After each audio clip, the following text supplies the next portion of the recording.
What's good, everybody? This is your boy Jaginoff, the Go to Jags YouTube.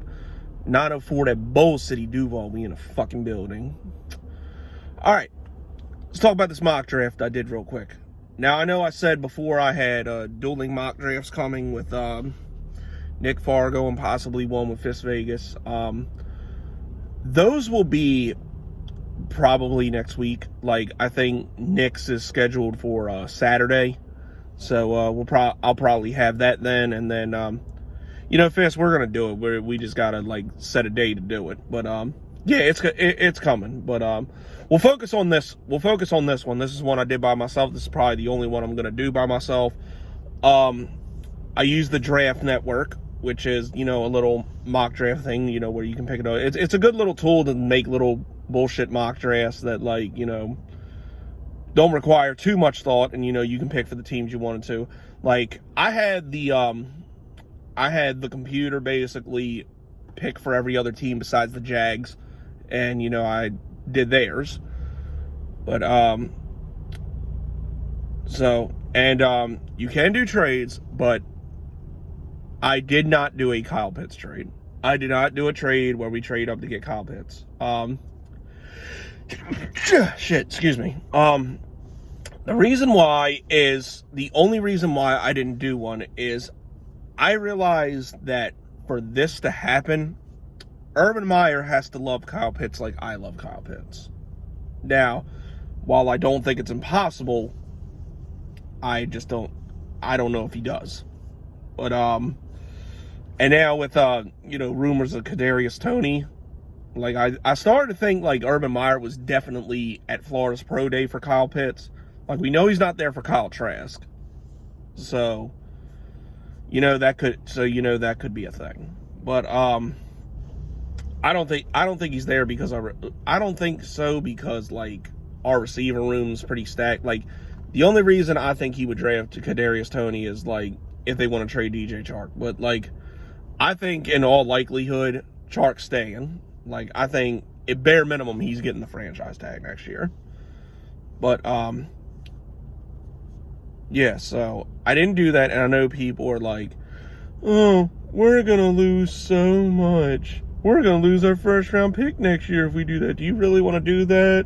Blah, blah, blah. But look, here's the thing. Why I wouldn't mind going on, and, even Fist said, you really want to trade that much capital for a tight end? Listen, I think Kyle Pitts is special. I think he's going to be a top 10 tight end in the league within the next couple of years.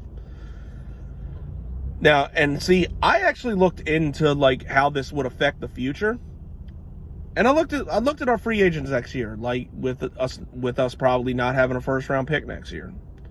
Here's the thing: DJ Chark is our biggest free agent, and bare minimum, I think he has a deal by the time camp starts. But bare minimum, he's getting the franchise tag.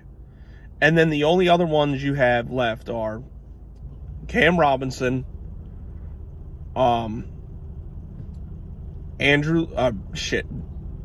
Norwell, and AJ Cann.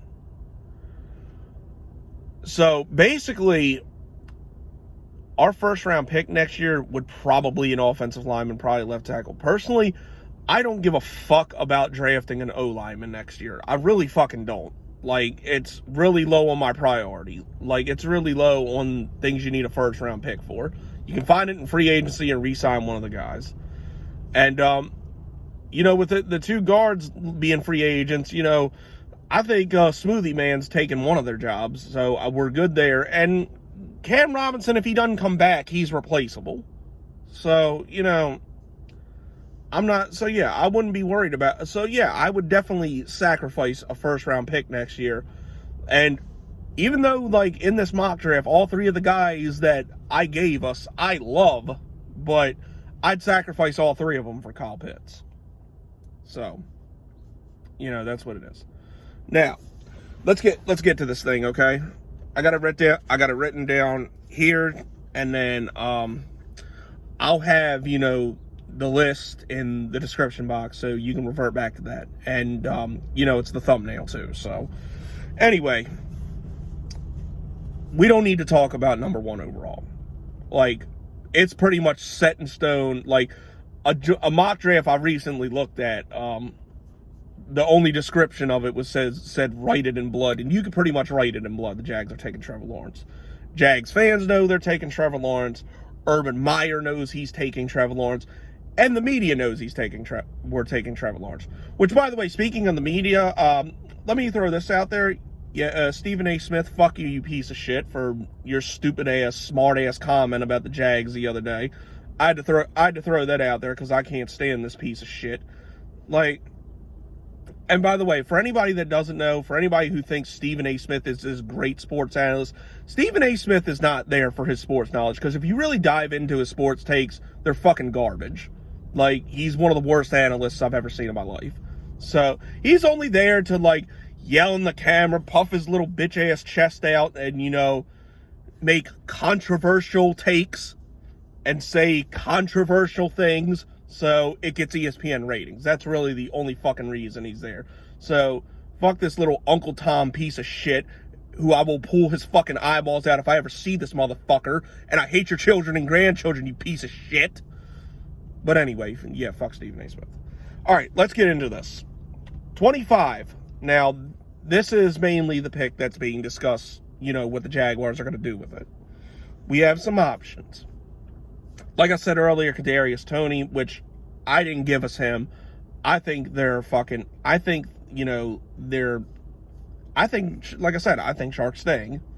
And also, another option that keeps getting thrown out there is Christian Barmore, the defensive tackle from Alabama. Like, I don't think we're taking him. Like, you know, all the rotational pieces we got on the defensive line this year, you know, Devon Hamilton's still there, Devon Smoot's still there. We traded for Malcolm Brown. You know, we got Jaheed Ward from Baltimore. We got the guy, the dude with 3 names from Chicago. Like, I don't think there's necessarily a need to take, you know, an interior defensive line guy with a first round pick. Like, I know it's pretty much set in stone that Taven Bryan's going to be fucking cut, so we don't have to worry about that. But still, I don't think that's something we spend a first-round pick on. So, really, it came down to 2 people. Well, 2 positions, actually. I didn't say tight end either, because with Kyle Pitts gone, there's no other tight end worth taking in the first round. It came down to edge rusher, which I think we need another one, and then safety. You know, I like Daniel Thomas. I'm not completely sold on him. So, really, at this point, it kind of came down to 2 players. Kwitty Paybe, a guy I really like to come off the edge from Michigan, and Trevon Moehrig.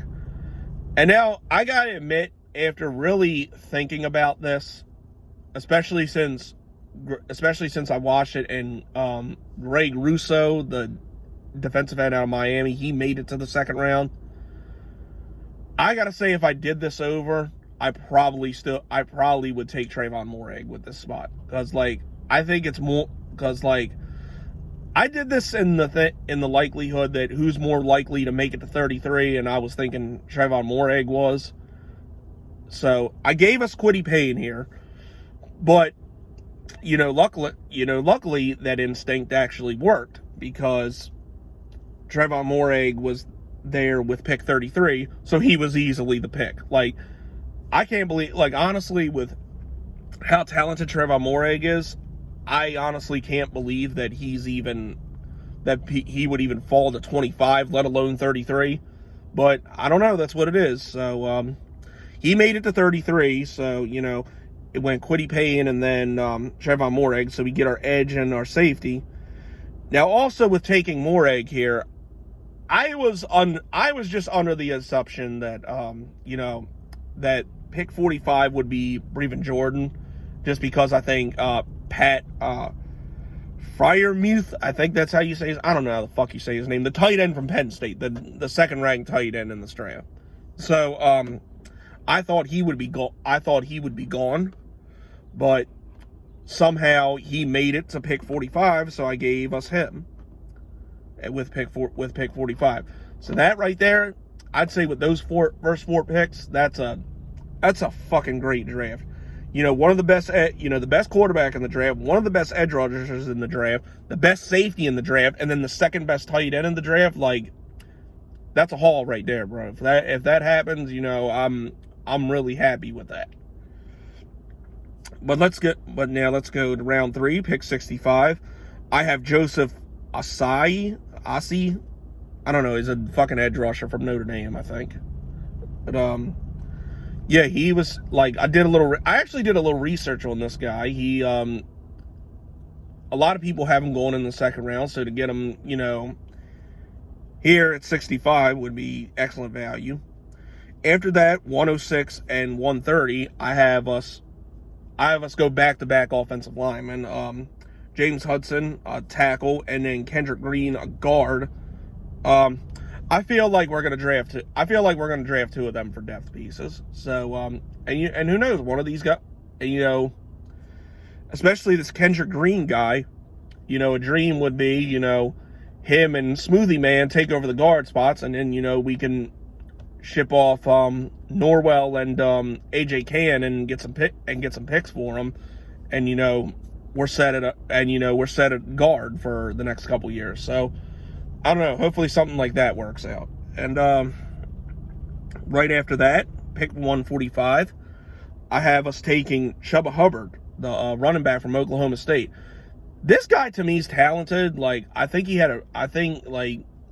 remember like people talking about him like he was the shit. And, I think he had a down year, but, I've seen good things out of this kid. So, being that third back, especially since he's more of a speed back, we know James Robinson's going to get the bulk of the carries. Probably he'll have another 1,000-yard season.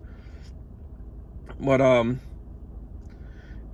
I want to get these. And, from 106 down, that's when I'm pretty much drafting best player available, even though they kind of fit positions that we need. Because here's the thing. I don't want to make the same mistake we did with James Robinson last year. James Robinson was slated to be a 5th-round pick. Like, every mock draft I looked at and every analysis thing I looked at on him and tape I watched on him, they all had him slated as a 5th-round pick, which I think the only reason they had him that low is because he went to a fucking school nobody's heard of. Now, I'm not going to regret drafting Colin Johnson. I think that dude's a beast. I think he's got a bright future. But here's the thing. James Robinson went to us undrafted, and then our 6th and 7th round pick, we wasted those picks on Jake Luton, who is the worst fucking quarterback, who's probably one of the worst quarterbacks I've ever fucking seen play a professional football game. And then Chris Claybrooks, who, if it's not covering a kickoff, he's a fucking disgrace. So, and a lot of people are thinking, why is this a big deal? Here's the thing. Draft picks get 4-year guaranteed contracts. Undrafted players get 3-year contracts. So if James Robinson does more of the same next year, we're already going to be talking about giving him an extension, and he's been in the league 2 years. Where if we would have took him with that 6th or 7th round pick, we'd have an extra year to play with him. So it kind of makes a difference. So, that's why I say, like, with picks from the 4th round on, I'm thinking best player available because, if the guy ends up being a stud, you want that extra year to play with. So instead of the 2 guys we wasted a draft pick on, who are going to be lucky if they even make the fucking roster this year, which I'm not going to be disappointed at all if they don't, we could have had an extra year to play with James Robinson. Like, a lot of people don't think about that kind of stuff. Like picture it this, think of it like this. How 1st-round picks get a 5th-year option? Our 5th-year option for Taven Bryan is going to be wasted because he fucking sucks. We took DJ Chark in the 2nd round that same year. Just imagine if they flip-flop. We'd have an extra year to play with DJ Chark. Exactly. So, yeah, that's kind of important. That's kind of like, it's not a huge deal, but it's kind of important. So, yeah, Chubba Hubbard at 145. And then pick 170. Again, I'm going best player available. I have us taking Marco Wilson, the cornerback out of Florida. Yep, the shoe thrower. I hate this fucking guy, but somehow he was the best cornerback available. And look, just because we re-signed Trey Herndon doesn't mean he's making a roster spot. Like, I think there's going to be a lot of trimming of the fat at corner this year, and they might bring some guys in to see, you know, who we're keeping. Because y'all remember last year, when Sidney Jones and C.J. Henderson went down, it was horrible. Like, we had complete and utter ass at cornerback. So, I think Joe Cullen and Urban Meyer don't want that shit to happen again. So really, the only people who I think are safe are Henderson, Shaq Griffin, and Sidney Jones. Like, because they're, you know, proven guys. And then I think Josiah Scott will be safe for at least this year because he was a 4th-round pick. Everybody else, I mean, I think it's fair game, my friend. And a pick that late, Marco Wilson, even if we draft him, there's no guarantee he makes the roster.